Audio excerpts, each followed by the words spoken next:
How 31 luxury homes were built on my land without anyone noticing. Let's begin with a story that sounds almost too outrageous to be true, but every word is real. This is a tale of inheritance, deception, and justice served. Here's how a powerful HOA accidentally built 31 homes on land they never owned. I'm a 33-year-old woman who grew up in a quiet, rural neighborhood. My parents weren't wealthy, but they owned a decent amount of land, several acres near our home, and a much larger 150-acre property just a few miles away. That large parcel had once been farmland, won by my father in an auction, but it had remained untouched for years. I always assumed they'd sell it off for retirement money, but that wasn't the plan. When I started college, my parents sat me down and told me something that changed everything. The land was part of my inheritance. I would officially own it when I turned 30. Until then, it would stay in their name. I didn't plan to become a farmer or develop property, but my dad believed the land would become more valuable with time. So I went on with my life. I majored in English and elementary education, and I found my calling in teaching.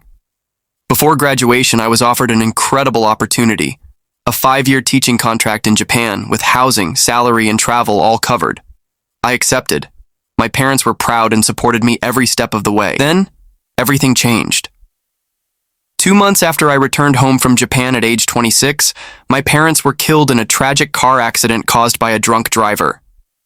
I was devastated.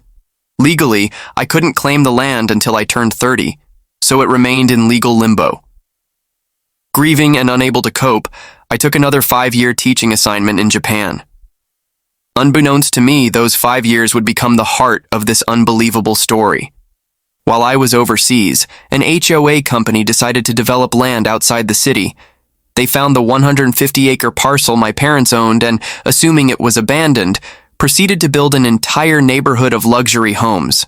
No permits, no legal transfer of ownership, just development, based on flawed assumptions and incomplete research. When I returned to the U.S. at age 31, I reconnected with my parents' lawyer to finalize the inheritance. He suggested we visit the land. I still didn't know exactly where it was. My parents had wanted it to be a surprise. So, I followed him by car. What I saw was shocking. 150 acres of brand new homes, roads, and a fully completed neighborhood. It was beautifully built. 31 modern houses priced at $500,000 to $800,000 each. But it was all constructed on my land. The lawyer was just as stunned as I was. Back at his office, he confirmed that there had been no legal request to claim or purchase the land after my parents' deaths. In other words, the development was completely illegal. He introduced me to a real estate legal expert named Trish. She immediately began digging into the timeline. Her investigation revealed that the HOA had relied on outdated auction records that didn't reflect my inheritance. They assumed the property was ownerless and exploited that assumption to justify building on it. I was furious and heartbroken. My parents had left me a valuable legacy, and now it had been taken from me without my consent. Trish asked me if I wanted to build a legal case. I hesitated. I didn't want a drawn-out court battle, but I also couldn't walk away from what my parents had left me.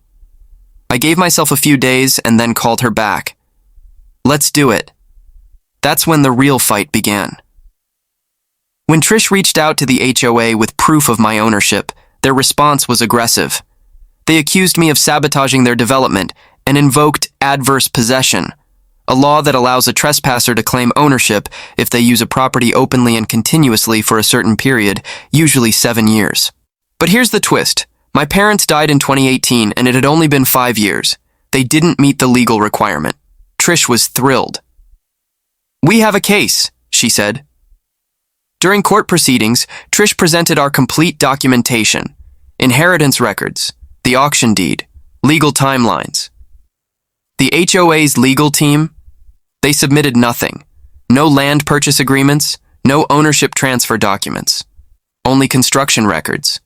Even the judge was suspicious. Things took a dramatic turn when a member of the HOA's finance board, Jacob Myers, unexpectedly showed up. Nervous and visibly shaken, he revealed that other board members had tried to fabricate documents claiming they'd owned the land for 8 years, just enough to falsely support an adverse possession claim. He refused to participate in the fraud and came forward. That sealed the HOA's fate. With the threat of fraud looming and no legal claim to the land, they agreed to settle. But I still had a dilemma. What would happen to the 31 families already living in those homes? Evicting innocent homeowners didn't sit right with me. So, Trish and I devised a solution.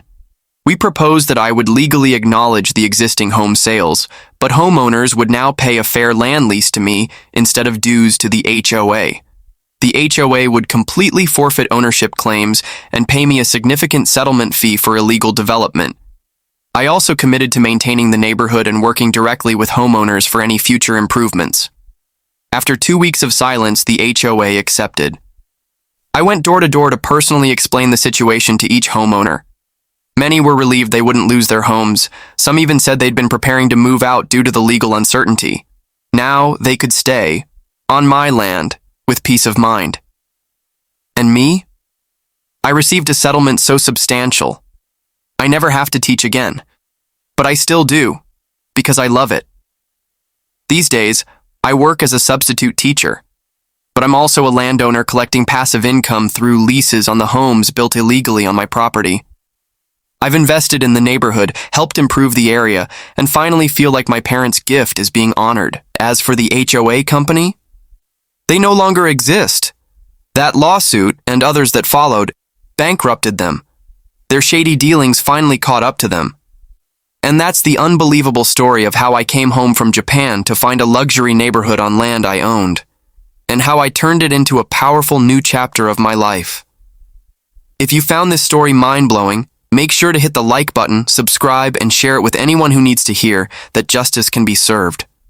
Until next time, stay smart, stay aware.